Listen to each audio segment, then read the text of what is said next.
பாண்டூர் அருகே உள்ள அரசு தொடக்கப் பள்ளியின் வகுப்பறையில் மழைநீர் ஒழுகியதால் மாணவிகள் வளாகத்தில் அமர்ந்து கல்வி பயிலும் அவல நிலை ஏற்பட்டுள்ளது. மயிலாடுதுறை மாவட்டம் பாண்டூர் ஊராட்சியில் உள்ள ஒன்றிய தொடக்கப் பள்ளியில் 30க்கும் மேற்பட்ட மாணவிகள் பயின்று வருகின்றனர். 60 ஆண்டுகள் பழமை வாய்ந்த பள்ளி கட்டடம் சில மாதங்களுக்கு முன்பு குழந்தைகள் நேய பள்ளிகள் உட்கட்டமைப்பு திட்டத்தின் கீழ் சீரமைக்கப்பட்டது. இந்த நிலையில் மயிலாடுதுறையில் கடந்த 3 நாட்களாக பெய்த மழையின் காரணமாக பள்ளியின் மேற்கூரையில் தேங்கிய மழைநீர் கசிந்து வகுப்பறை முழுவதும் தண்ணீர் தேங்கியுள்ளது.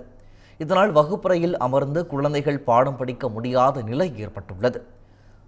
சத்துணவு ஊழியர்கள் துணையுடன் பள்ளி ஆசிரியர்கள் தண்ணீரை வெளியேற்றும் நடவடிக்கையில் ஈடுபட்டுள்ள நிலையில் பள்ளி வளாகத்தில் மாணவர்கள் அமர்ந்து கல்வி பயின்றனர்.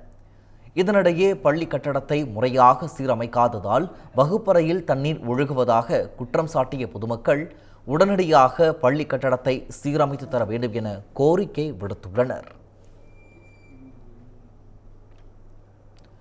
சென்னை திருவொற்றியூரில் காலை முதலே மழை பெய்து வந்ததால் பொதுமக்களின் இயல்பு வாழ்க்கை பாதிப்படைந்தது. காற்றழுத்த தாழ்வு மண்டலம் காரணமாக சென்னை உள்ளிட்ட பல்வேறு பகுதிகளில் கனமழை பெய்தது.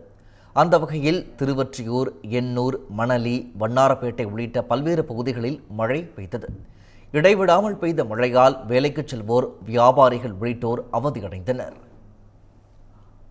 13 years of trust, a revolution of gratitude, 100% assured appreciation. With gratitude, G Square oda 13th year anniversary offer plot villa apartment எது புக் பண்ணாலும் 25 வருஷத்துக்கு பவர் இருக்கும். ஆனா EB bill இருக்காது. Up to 5 kilowatt solar panels with no additional cost ஓட கிடைக்கும். Zero EB revolution. To book, call 8939710009.